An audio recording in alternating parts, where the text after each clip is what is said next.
And we are live. Hi, everyone.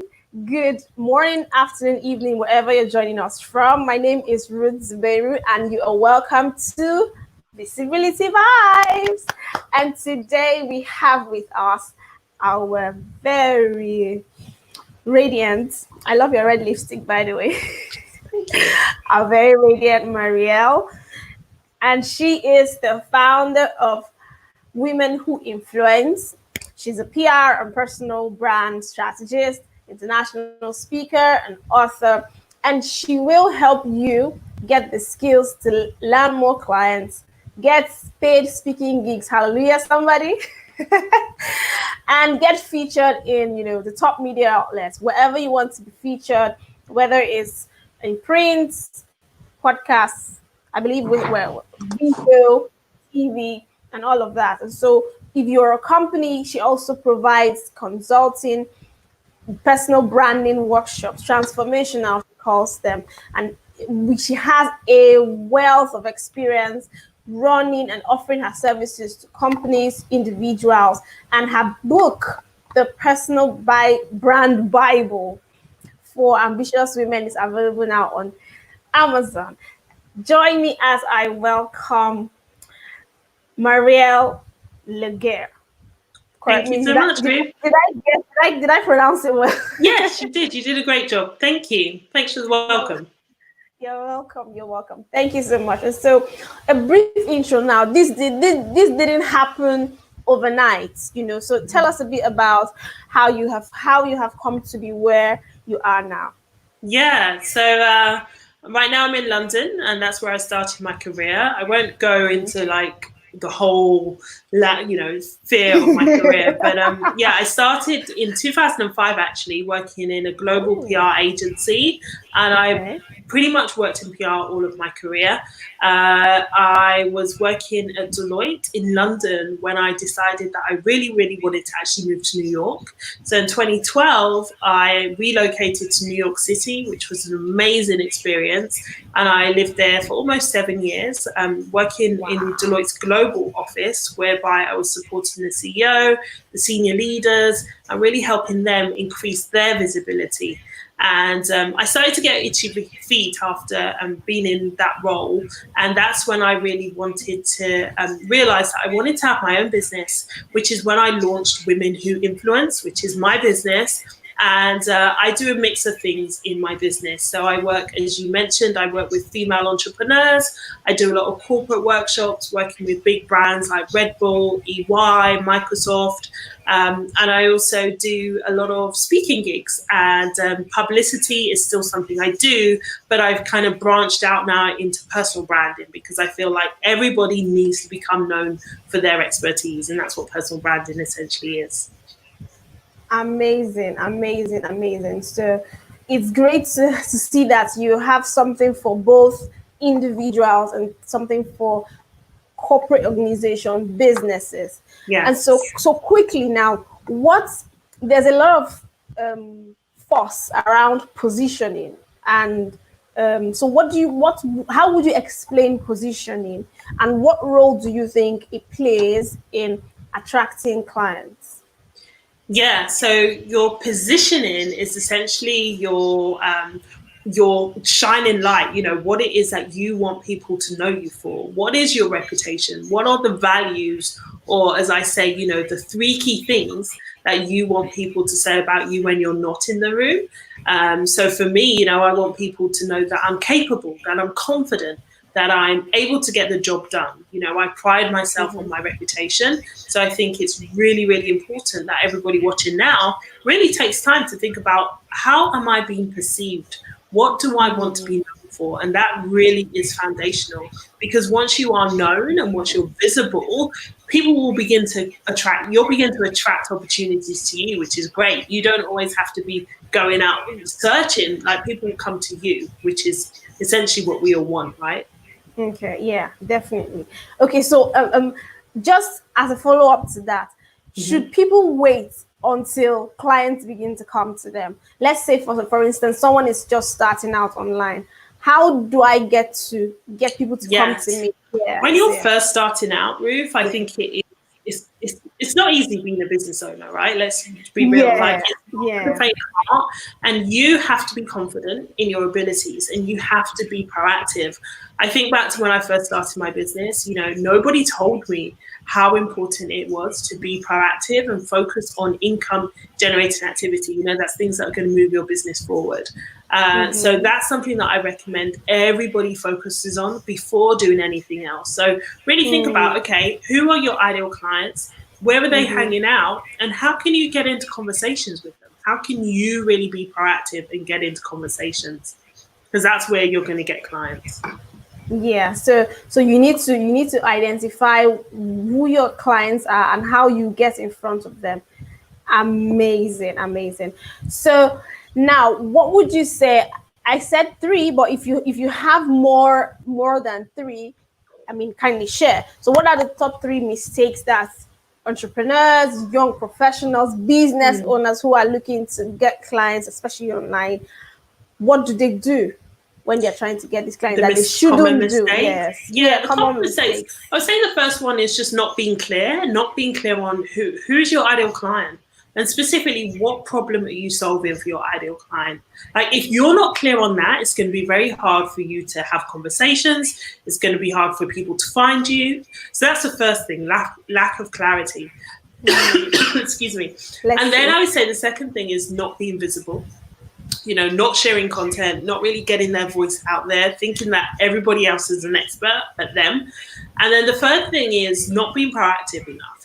Like every single day, you have to be talking about what you're doing, having conversations. So those will be my 3 things. And I guarantee when you really begin to master those 3 things, your business will change pretty rapidly.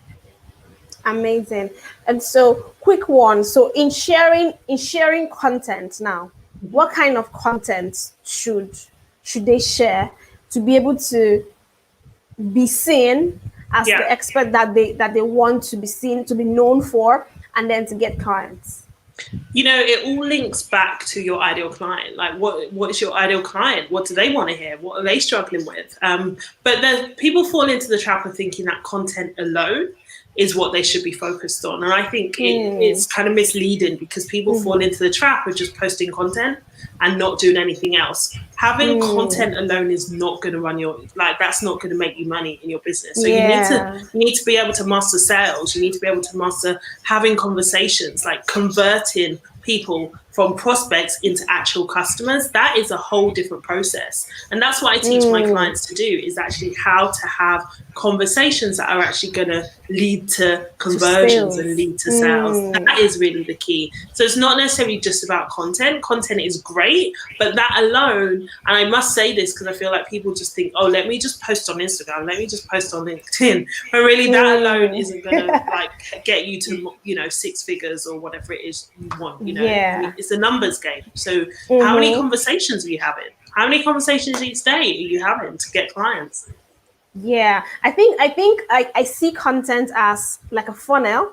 So content is what brings people to actually know who you are and come to, that first contact, that second or third contact. But you need to take people from just seeing what you do and going, I like that. You need to do something to move them from being interested to actually working with you. And that's where, the whole call to actions at the end of your post, at the end of anything you share, you can say, okay, book a call with me.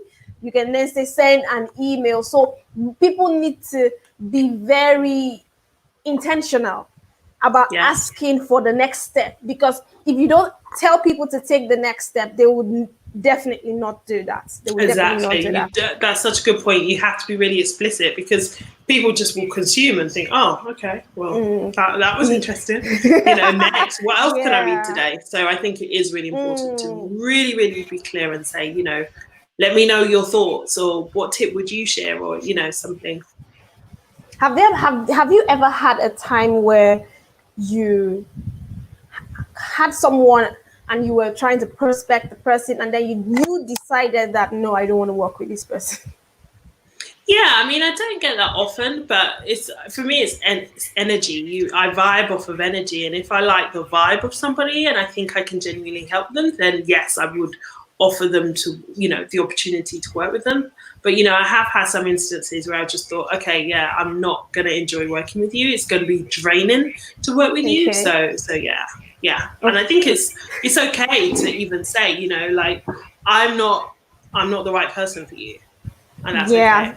And that's okay. Yeah. So because many people feel in the beginning, if they are not having a lot of clients, so they take anything and they accept anything and everything. And so it depends on what your values are, values versus money versus so you need to constantly know what your priorities are, I think, or what is your what's your deal breaker for, because you can have clients in all sorts. And then and I think, you know, I mean, I have been there in situations where I thought, oh my gosh, like, I need this client, but then I have to backtrack and think, okay, so how much energy have I actually put into getting clients this month? You know, some months I'm not, you know, right now I'm fully booked. You know, I've got my mastermind clients, I've got my one-to-one clients, I've got my self-study clients. So I'm not proactively putting myself out there to get clients. And that's fine with me, like, because I'm, you know, booked up. You're implementing, and I'm implementing, I'm supporting these ladies, helping them get incredible results. So I'm fine not to be focused on business development, but you know, there'll come a time when I'll be thinking, okay, I have space, I have some opportunities. So I've got to think about, okay, what can I be doing to move my business forward, right? I'm not just going to sit on the couch. I'm going to start to have conversations, start to get more visible on LinkedIn and so forth. So yeah, I do feel like we have to know, you know, when to do the right things to move our business forward. I think I hear you say something that sounds like there are cycles for business owners. So there are times where you will be actively pursuing to fill in your programs, to fill your services, and there are times where you may not do that. So, but how can you passively do certain things in the concurrently? So let's say, do you run ads, or would you advise any business owner to say, okay, they have something running, probably like a funnel, in order to help them to consistently fill in their funnels? Yes, sir. Yeah, and I think ads are effective, and I have run ads in the past, and I will probably run ads again at some point.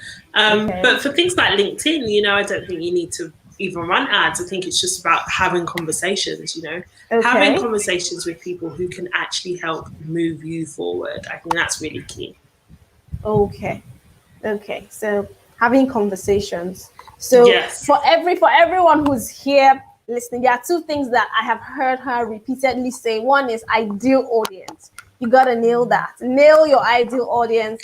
And then you need to master your sales conversations. You need to master. Okay, so I know, this is something that you do. Can you tell us a bit more about the sales conversations? Like, what's probably like the structure, or how does somebody go about starting? I should be asking you. Like, you tell me what works for you. For me, it's I start with what the clients comes with. And so you tell me what are you doing right now, and how's that been going for you? What have you done? What do you think is working? What do you think is not working? How do you think I can help? You know, and so I actually listen. And even though sometimes it's almost as though I'm doing free consultations at the end, and then I say, okay, many people who do discovery calls, or they say just listen and then lead them to a sale. I have discovered that I don't have to be focused on closing the sale. I just need to be focused on helping the client see the possibility of solving their pain. So if I can do that in as little commitment as I can, if there's something I can share for free, why not? And then if there's something I have an offer, I say, okay, this can be able to help you. I mean, that's what I do. Yeah, and I think the process is the same for everybody. Like you said, it's about listening, really identifying what the problems are and how you can help, you know? Yeah. Okay, so if you do not have a sales, I'm trying to look at questions now with my phone or see what the conversation is what the Yeah, I think you've conversations. covered pretty much everything. I've got them here. Okay. You're doing great. Okay, so Amy, what are your last words? What are your last closing thoughts for anyone who is serious about getting clients online? Yeah, I think, as I said, just to wrap up, I would say, firstly, being really clear around what your proposition is, what the problem is that you solve, and who you want to support.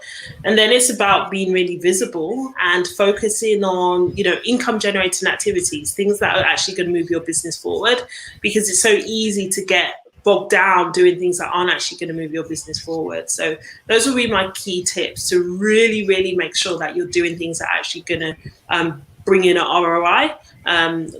Those will be my three things, and I think I've stressed those throughout the conversation, but I think it's so important. If you could really simplify to multiply and really just simplify and do the things that are actually going to make a difference, that's going to benefit you long term. I mean, thank you so very much. And so can you share with us about your mastermind? What would you like if anyone wants to come in contact with you? I know there's a checklist. That's the checklist. I'm going to be putting the link. So if there's any other thing that you would love to that would probably be the most thing, like the checklist. The mastermind program is in full swing right now, but if anyone is interested, they could just connect with me on LinkedIn. But the checklist, I feel like, has some good juicy tips in there to help your listeners and your viewers to get an idea as to what to focus on. Okay. All right, everyone.